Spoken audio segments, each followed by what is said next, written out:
Na minha opinião, Pablo Escobar foi provavelmente o pior criminoso do século XXI. Ele matou milhares de pessoas, comprou juízes, comprou a polícia. Ele era um indivíduo que manipulava um país inteiro.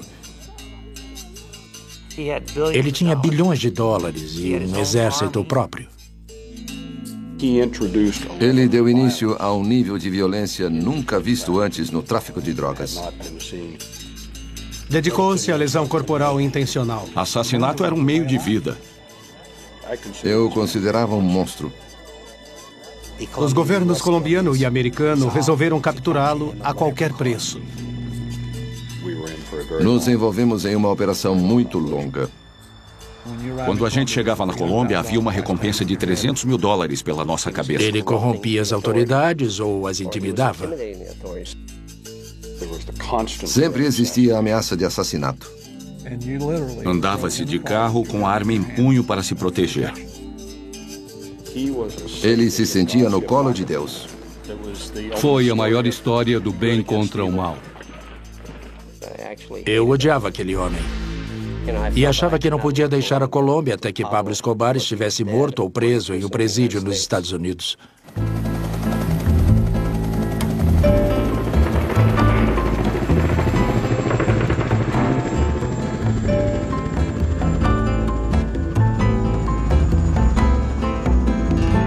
Guerreiros Secretos. Caçada Humana. Ofender as pessoas erradas pode custar uma eleição a um candidato. Na Colômbia, o preço pode ser alto. Numa noite de verão em 1989, o candidato presidencial líder nas pesquisas visita a cidade de Soacha.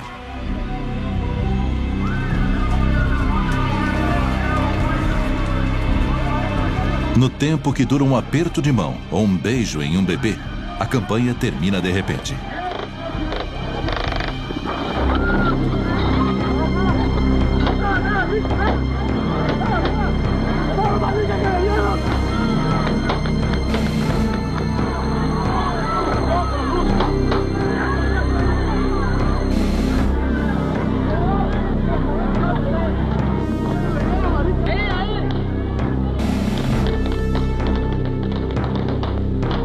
O assassinato descarado horroriza a Colômbia.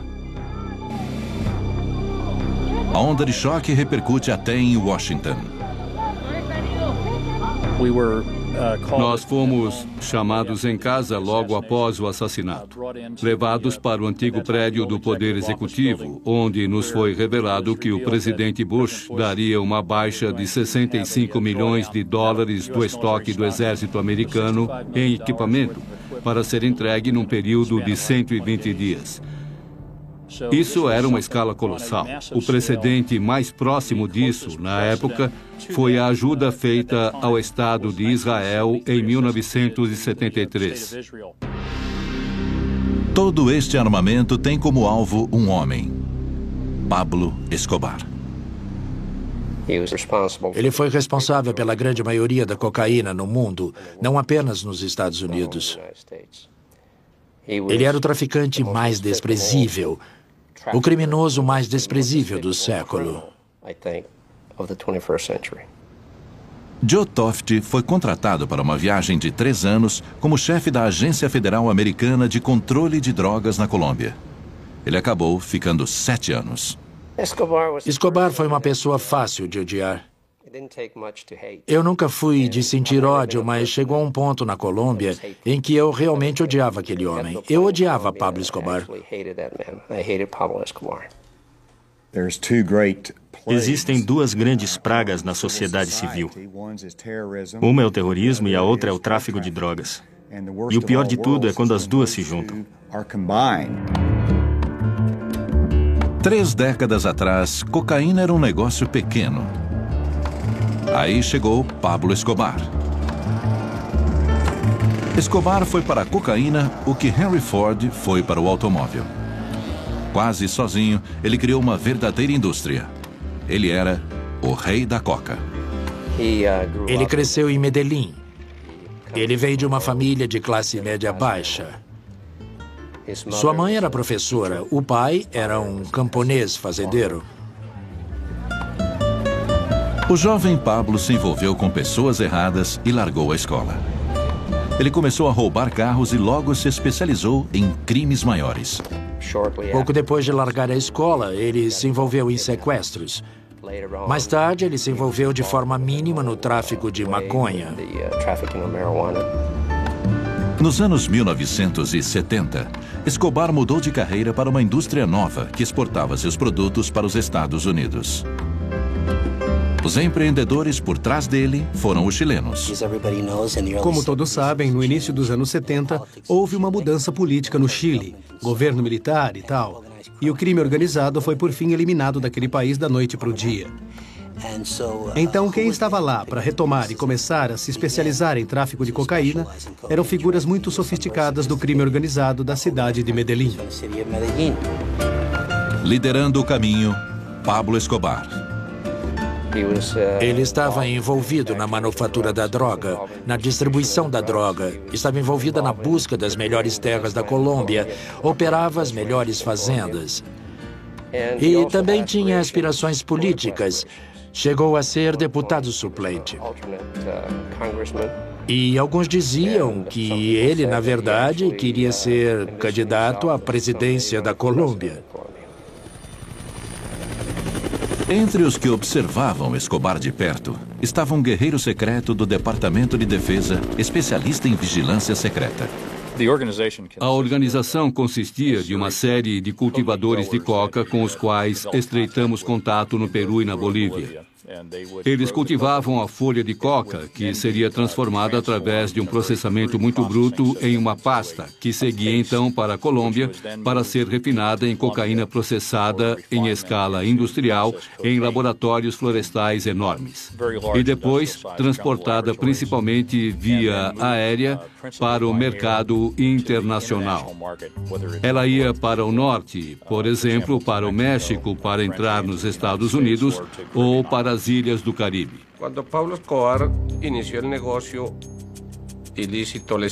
Quando Pablo Escobar começou, surgiu uma organização concorrente, o que nós chamamos hoje de Cartel de Cali. Eles perceberam que a demanda do mercado americano para a cocaína era tão grande que decidiram dividir o mercado entre eles. Escobar escolheu os melhores pontos de entrada e ele começou a abastecer a Flórida, começando por Miami. Depois, usando as conexões mexicanas, partiu para a costa oeste. A Califórnia, em particular, foi inundada com cocaína. Enquanto isso, o cartel de Cali se concentrava mais no Nordeste. No início dos anos 80, quando a epidemia de crack explodiu no cenário americano, os cartéis eram capazes de enviar centenas de quilos, se não toneladas de cocaína, em aeronaves particulares, aviões cargueiros, etc. Nos anos 1980, os Estados Unidos foram inundados com drogas baratas colombianas. Quando o hábito de bater uma carreira pegou, a cocaína seguiu de vento em popa. Cheirar cocaína se torna um passatempo da classe média. Esquinas se tornaram mercados de drogas. 70% de todos os crimes são relacionados a drogas, por isso o impacto que elas têm sobre a economia. Alarmado pela calamidade das drogas, em 1986, o presidente Reagan assina a Diretriz de Segurança Nacional 221, altamente confidencial, classificando o tráfico de drogas como uma ameaça à segurança nacional. É a polícia, no chão, no chão!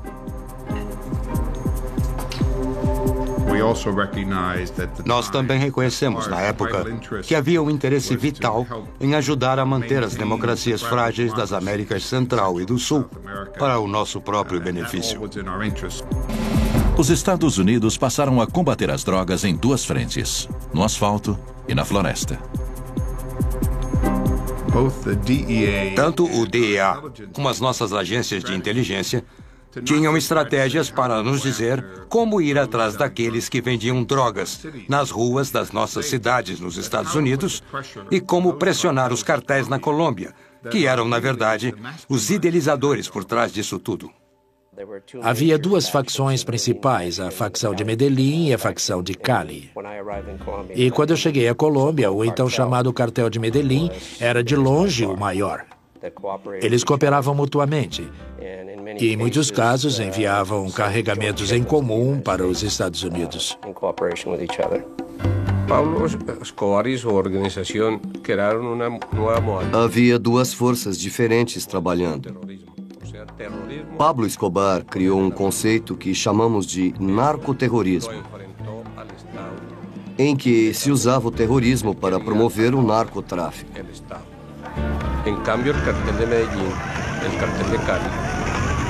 O cartel de Cali, por sua vez, usava corrupção. Eles diziam que a corrupção funcionava melhor que bombas. Essa era a maior diferença entre os dois. Em meados dos anos 80, os cartéis colombianos controlavam a indústria da cocaína nos Estados Unidos. Em lugares como Nova York, Miami, Los Angeles, Houston, Chicago, eles controlavam o tráfico em grande escala. Na época, eu integrava o Comitê de Assuntos Estrangeiros e nós todos nos esforçávamos muito para prender os senhores do tráfico no Sul. Pablo Escobar e o pessoal do cartel de Cali eram os que mais queríamos ver presos. Em meados dos anos 1980, Escobar controlava uma rede narcoterrorista que se estendia das colinas colombianas ao Vale do Beca, no Líbano, onde radicais islâmicos tramavam conspirações contra os Estados Unidos. Escobar agora se tornara alvo da maior caçada humana dos Estados Unidos em solo estrangeiro até Osama Bin Laden. Conforme um tratado com a Colômbia, chefes do tráfico podiam ser extraditados para ser julgados nos Estados Unidos. A condição, eles tinham que ser presos pelos colombianos. Para se proteger, Escobar constrói uma aparência de legitimidade. Em 1982, ele ganhou um lugar no Congresso por Medellín. O cargo lhe conferiu imunidade diplomática. Em uma viagem aos Estados Unidos com seu filho, Escobar zombou de seus perseguidores posando no jardim dos fundos do presidente Reagan. Como um lorde medieval, Escobar esculpiu seu próprio feudo dentro de Medellín. Ele incluiu milhares de camponeses na sua folha de pagamento. Construiu campos de futebol, escolas e até igrejas. Ele era um filântropo do povo daquela área, então muita gente tentava protegê-lo. Ele conseguia se fazer de Robin Hood, uma pessoa que lutava pela Colômbia, que estava engajada em ajudar os pobres. E todas as atrocidades que ele fazia era por este motivo em particular. Ele era um ótimo relações públicas. Era muito bem sucedido entre os pobres desesperados de Medellín e de outros lugares da Colômbia. Apoiado por um exército de assassinos, Escobar cria um empreendimento criminoso para competir com a máfia. Todos os traficantes em Medellín agora pagam a Escobar uma cota de seus lucros.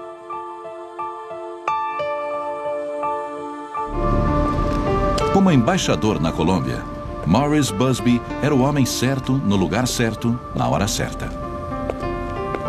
Formado pela Academia Naval, Busby era especialista em combate ao terrorismo. Escobar fez coisas horríveis para intimidar o governo e a polícia. Ele oferecia um prêmio pela morte de policiais. E na Colômbia, de vez em quando, eles usavam estudantes do ensino médio para policiar o tráfico como assistentes da polícia. Eles passavam e atiravam nesses jovens para ganhar 40 ou 50 dólares. Ele descamba para o lado do terrorismo. Começa a explodir shopping centers, começa a atacar de emboscada comboios policiais, começa a matar pessoas indiscriminadamente. Eu fui a mais funerais na Colômbia no período de 1 ano que a maioria das pessoas vai durante a vida. Havia pessoas lutando nesta guerra na qual eu estava envolvido, a guerra contra as drogas. Elas chegavam lá e eram mortas por Escobar. E a esta altura, os governos colombiano e americano resolveram capturá-lo a qualquer preço. Minha obsessão com Pablo Escobar era inédita para mim. Eu achava que não podia deixar a Colômbia até que Pablo estivesse morto ou preso em um presídio nos Estados Unidos. Nos anos 1980, o homem mais poderoso da Colômbia era um bandido. O chefão das drogas, Pablo Escobar, só tinha um medo: ser extraditado para os Estados Unidos, onde não conseguiria escapar da lei. Por volta de 1984, 1985, o governo colombiano começou a considerar a extradição desses traficantes para os Estados Unidos.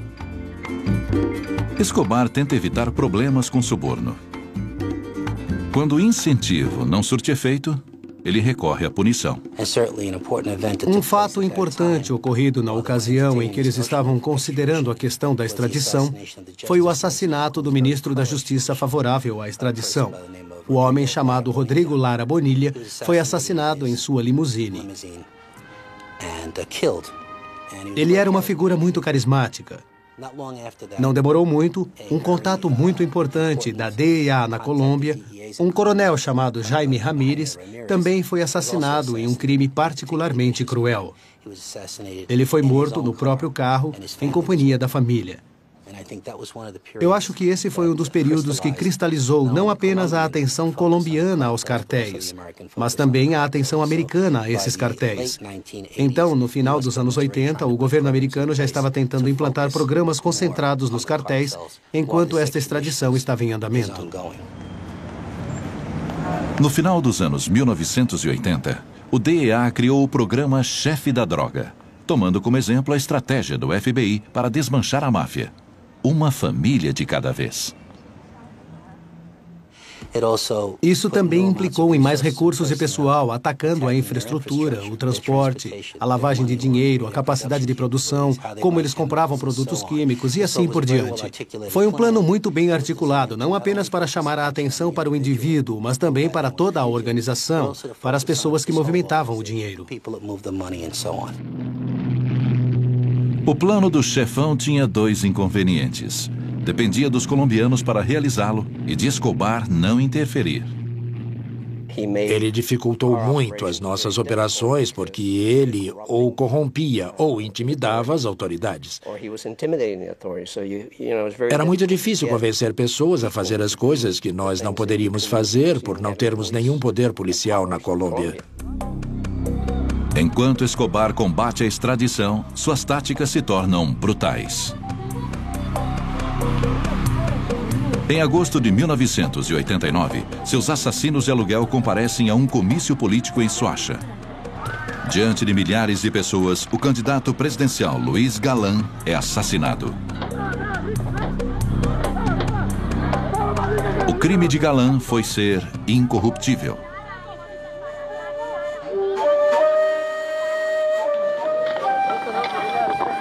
No mesmo dia, os assassinos de Escobar fizeram vítimas em outras cidades da Colômbia.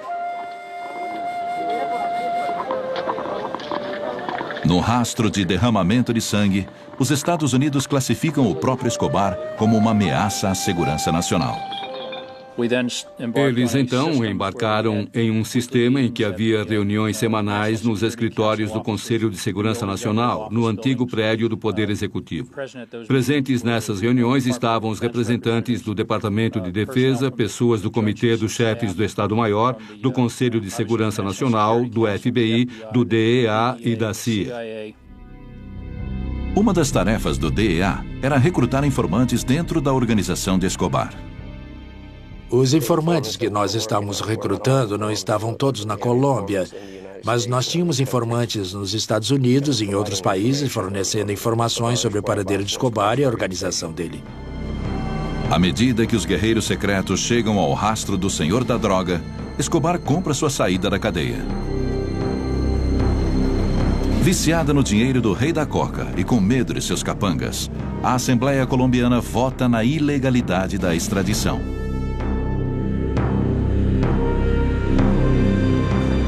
O presidente George Bush responde com uma emenda. Um decreto de lei de 1970 vetava o governo americano de participar do assassinato de cidadãos estrangeiros.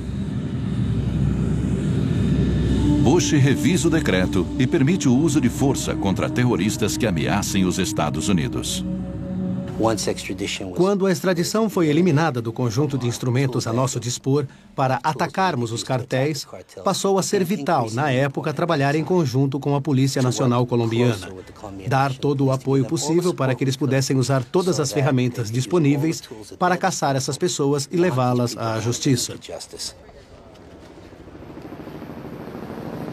Para ajudar os colombianos, o Pentágono envia sua unidade mais secreta, uma equipe de combate ao terrorismo conhecida como Centra Spike. Munida dos mais sofisticados equipamentos de vigilância, eles podiam literalmente encontrar uma agulha no palheiro. Como chefe do Comando Militar do Sul dos Estados Unidos, o general George Jowan dirigia a Centra Spike. Mas boa parte dela era um conjunto de inteligência de todos os tipos, de imagens à comunicação, até o que se vê no chão. E a Central Spike foi um elemento crucial. Além da Central Spike, várias equipes da Força Delta foram enviadas à Colômbia para treinar a Polícia Nacional.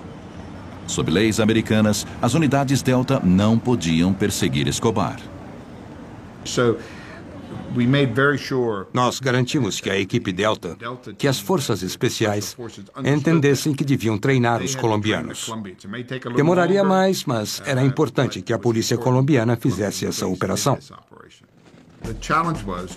O desafio era treinar a polícia colombiana em alto nível, para obter informações privilegiadas e depois utilizar essa informação para capturar Escobar. As equipes Delta treinaram 2 unidades novas dentro da polícia colombiana.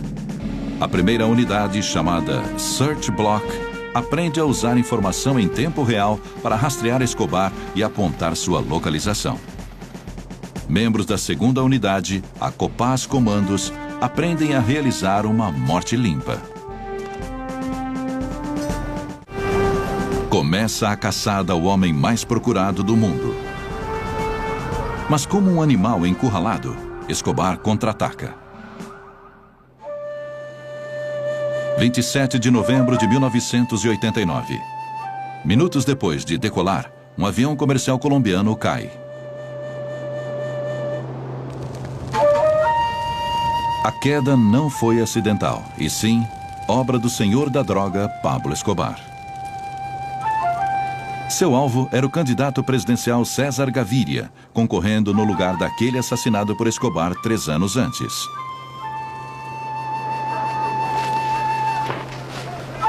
Mas Escobar estava mal informado. Gaviria não estava no avião. Todos os que estavam a bordo, 110 pessoas, morreram. Um mês depois, Escobar ataca novamente.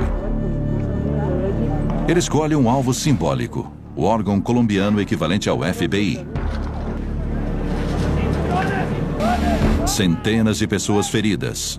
70 morrem. Ele não hesitava em matar seus inimigos, suas famílias. Era capaz de fazer isso usando puro terror. Ele era lendário pela violência com que tratava pessoas, empregando diferentes formas de tortura. E, de fato, houve uma gravação telefônica na qual um homem era torturado no fundo enquanto Pablo conversava com a esposa ao telefone. Pelo que eu soube deste telefonema, Pablo põe a mão no bocal e pede aos seus capangas: "Cala a boca dele, estou falando com minha esposa", e segue conversando com a esposa sobre temas corriqueiros. Não há dúvidas de que Escobar seria considerado por muitos um psicopata. 2 meses depois do atentado à sua vida, César Gaviria é eleito presidente. Ele decide pegar Escobar ou morrer tentando. No verão seguinte, informações cruciais da Central Spike permitem que tropas colombianas contra-ataquem. A Search Block localiza o primo de Escobar, um manda-chuva de seu cartel. No tiroteio subsequente, o primo é morto. Mais 2 associados, o cunhado de Escobar e seu tesoureiro, têm o mesmo destino. Escobar revida sequestrando a filha de um ex-presidente. Meses depois, ela é morta durante um resgate abortado. Encorajado pelo sucesso, Escobar sequestra mais parentes do partido da situação. Então, um aliado inesperado entra na guerra contra Escobar: o concorrente Cartel de Cali. Um por um, os homens de confiança de Escobar são mortos. Escobar decide que o lugar mais seguro agora é atrás das grades. Em junho de 1991, ele se entrega ao exército colombiano. A prisão ficava no topo de uma montanha na pequena cidade de Envigado, perto de Medellín. Era uma área muito isolada, com acesso apenas por uma estrada de terra. Escobar fica preso em uma cela de ouro e gasta do próprio dinheiro $5 milhões para construí-la. Ele vive no estilo em que se acostumara. Higiene é um fetiche para Pablo. Onde quer que ele more, ele quebra o banheiro antigo, constrói um novo e ordena que se mantenha imaculado.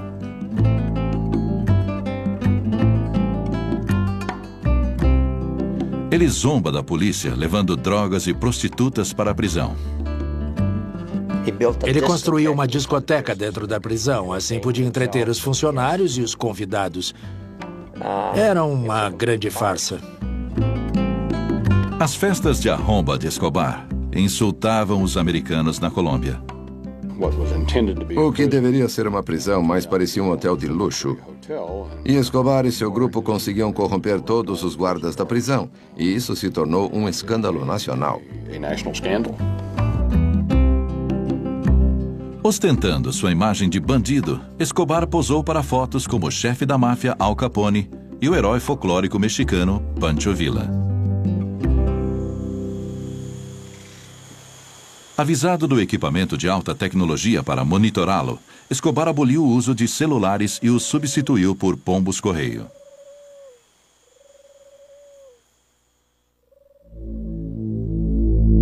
No cúmulo da audácia, Escobar reuniu um arsenal para seus homens de confiança. Na verdade, a polícia foi banida de uma certa distância da prisão. E basicamente não era uma prisão, era uma situação em que ele deixava a prisão quando queria. Ele conduzia negócios da prisão. Os negócios eram os de sempre. Mergulhado em arrogância, Escobar agora foi longe demais, mesmo para o governo colombiano. Sabendo que 2 de seus auxiliares estavam roubando milhões de dólares, Escobar os chamou até sua prisão. E, segundo consta, ele os matou pendurando-os de cabeça para baixo sobre uma fogueira. No golpe de misericórdia, Escobar matou os irmãos da vítima usando tropas do governo.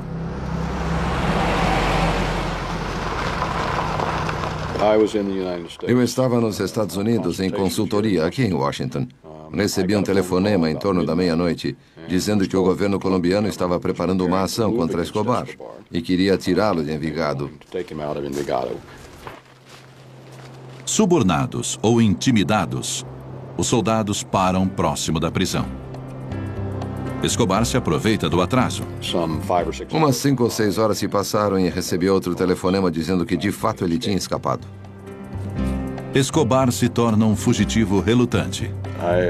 Acho que ele nunca teve a intenção de sair de Envigado.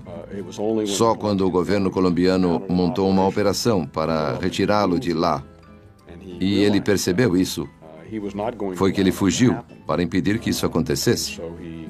Foi embora. Mas acho que se o governo não tivesse feito isso, ele estaria tão seguro quanto no colo de Deus. Não havia razão para ele querer sair de lá. Com Escobar solto, o presidente colombiano procura Busby. Ele, obviamente, estava transtornado. Transtornado pelos mesmos motivos que eu. Conversamos sobre isso. E ele deixou claro que gostaria da ajuda americana. Eu garanti a ele que nós ajudaríamos. E voltei à Colômbia no mesmo dia. Com a retomada da caçada a Escobar, cada minuto contava.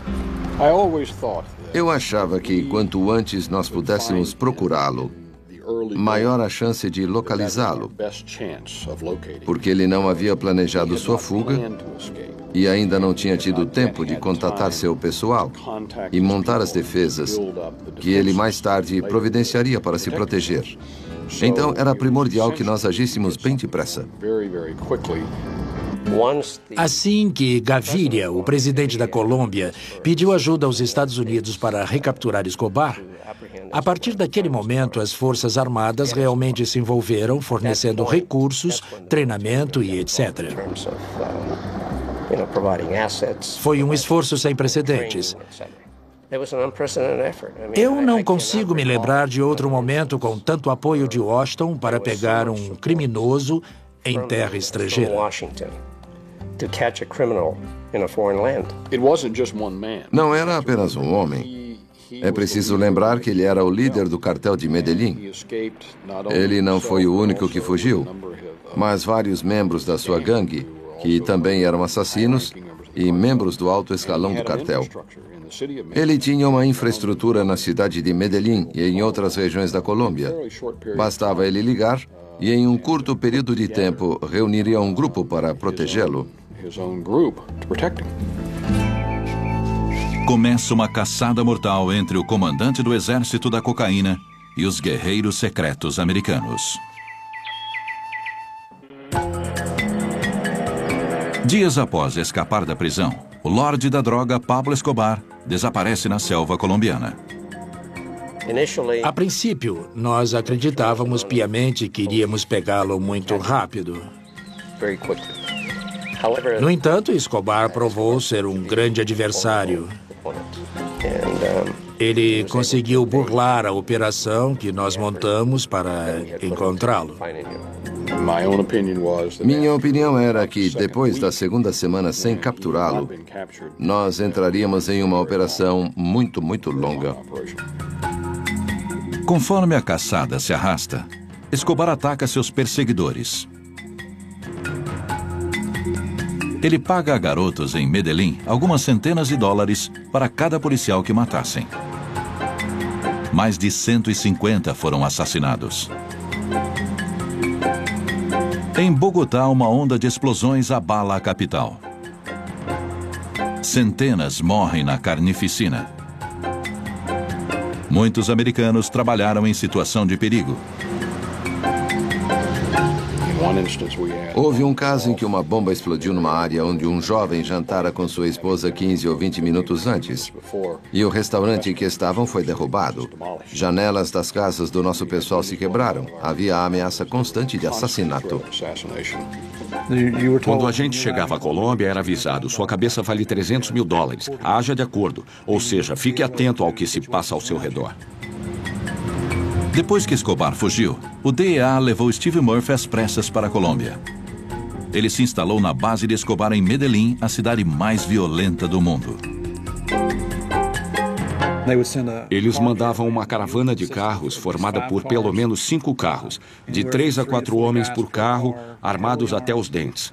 E você lá com a sua arma. Era 1 hora de carro por uma serra até a cidade de Medellín em alta velocidade. Eles não permitiam que carros se aproximassem da gente quando estávamos no carro com eles. Ultrapassando em curvas, subindo em canteiros, o que fosse necessário para te levar até a cidade de Medellín, até a tal base. E você andava de carro literalmente de arma em punho para se proteger, porque nunca se sabia de onde viria um ataque. Conforme toma a ofensiva, o fugitivo Escobar se desestabiliza. Fugindo dessa maneira, é muito difícil gerenciar um empreendimento internacional de cocaína. É preciso pôr a mão na massa para gerenciar de forma correta. É preciso manter contato com seu pessoal diariamente, dar instruções precisas aos encarregados de transportar a cocaína, de arrecadar o dinheiro das vendas, de contratar os voos para levar a cocaína para o México, e assim por diante. Escobar não podia fazer isso enquanto fugia. O cartel de Medellín foi efetivamente desmontado durante a caçada a Escobar. Então Escobar estava sendo caçado e sentindo a pressão. A cada pista nova, a unidade de elite no rastro de Escobar deixava um buraco nas operações dele. As informações sobre Escobar vinham de várias fontes: CIA, DEA e da equipe antiterrorismo Central Spike. Muitos recursos haviam sido levados para informar a inteligência. Havia equipamentos de escuta muito sofisticados, interceptando ligações, comunicações pelo rádio, etc. Houve uma vigilância aérea sem precedentes levada ao país. Algumas das melhores pistas vieram da nova unidade recém-treinada de inteligência da Colômbia, Search Block, liderada pelo coronel Hugo Martinez. O coronel Martinez, entre todos os policiais colombianos, era provavelmente o que melhor entendia Escobar.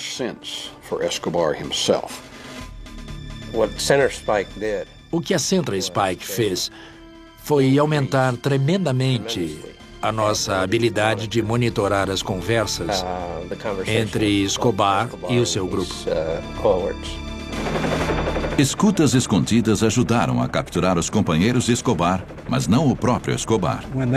Quando eles triangulavam o sinal dele, o equipamento de busca direcional de rádio não tem precisão absoluta. Ele te dá a área em geral. Mas quando a unidade conseguia chegar ao local, ele já tinha saído. Já estava a 10, 15 quilômetros dali.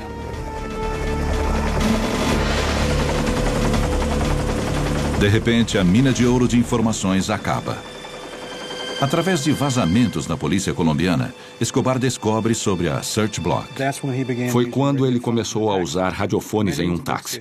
Medellín é uma cidade grande. Acho que tem 1,5 milhão de pessoas. Não lembra em nada Nova York, mas existem muitos táxis em Medellín, milhares deles. Então um táxi entrava em qualquer bairro do centro. Qualquer lugar de Medellín pode ter um táxi.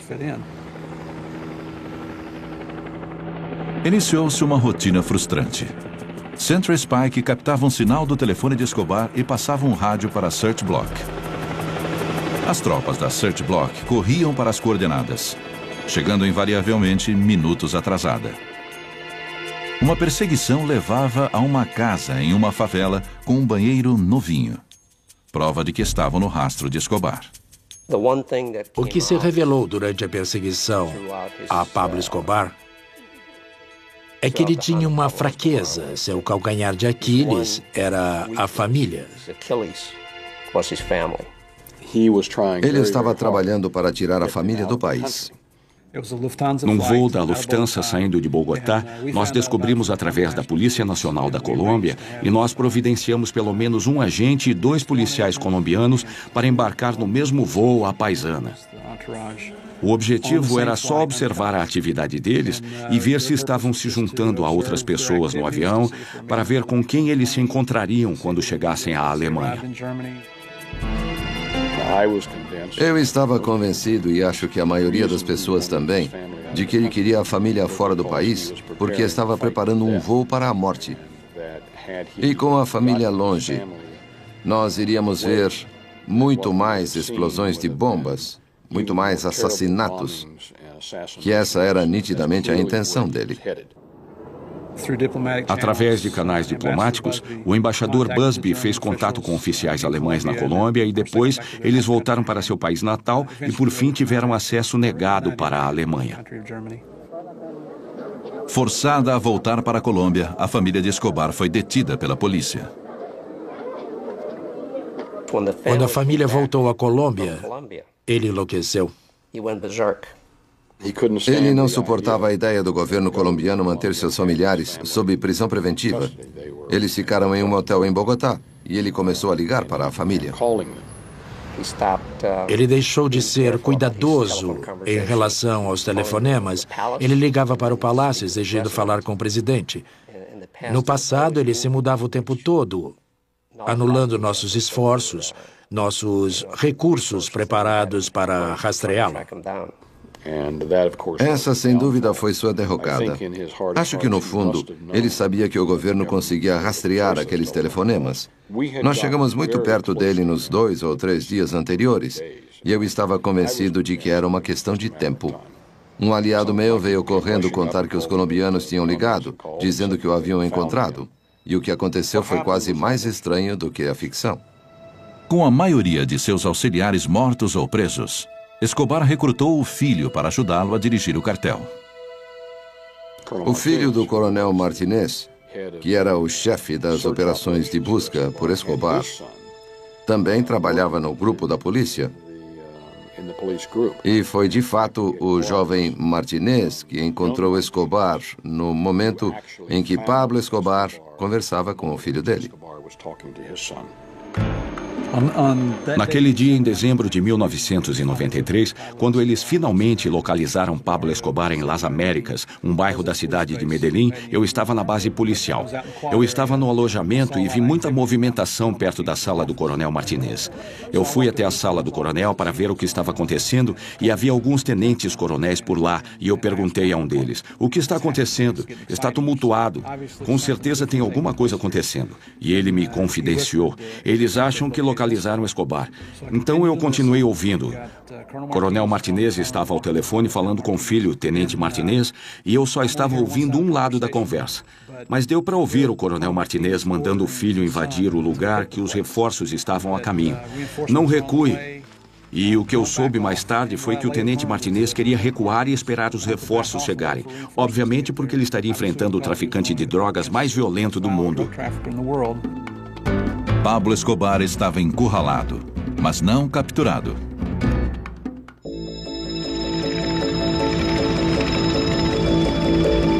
No quartel da polícia em Medellín, o agente do DEA, Steve Murphy, esperava o desfecho de um tiroteio com o lorde da droga mais poderoso do mundo. Uma unidade de elite da polícia colombiana localizara o esconderijo de Pablo Escobar.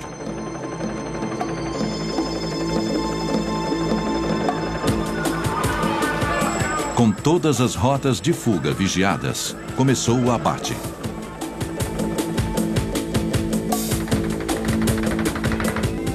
Escobar vai para uma janela no alto.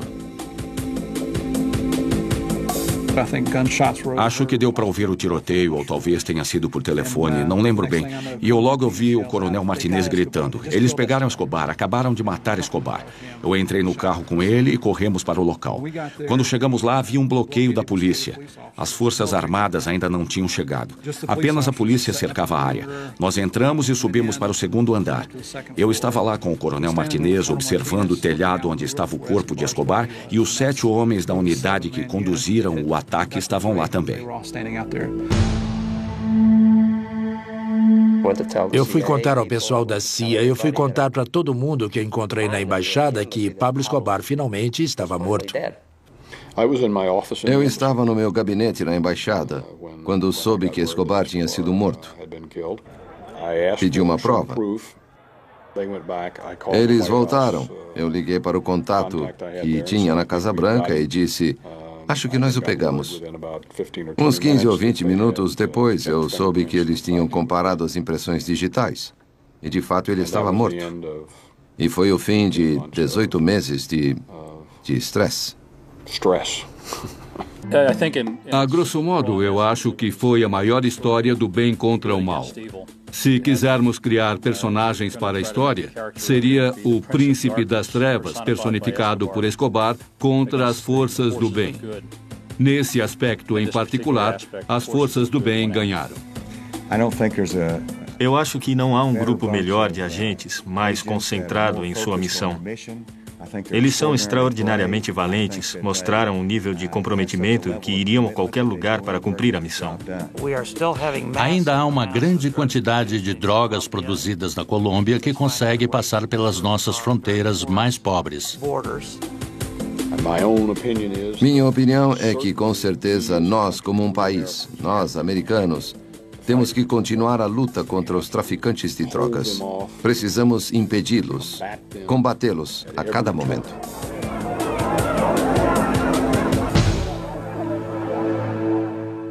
Dedicado à memória de Maria Eugênia Delgado Sanches. Versão brasileira DPN Santos.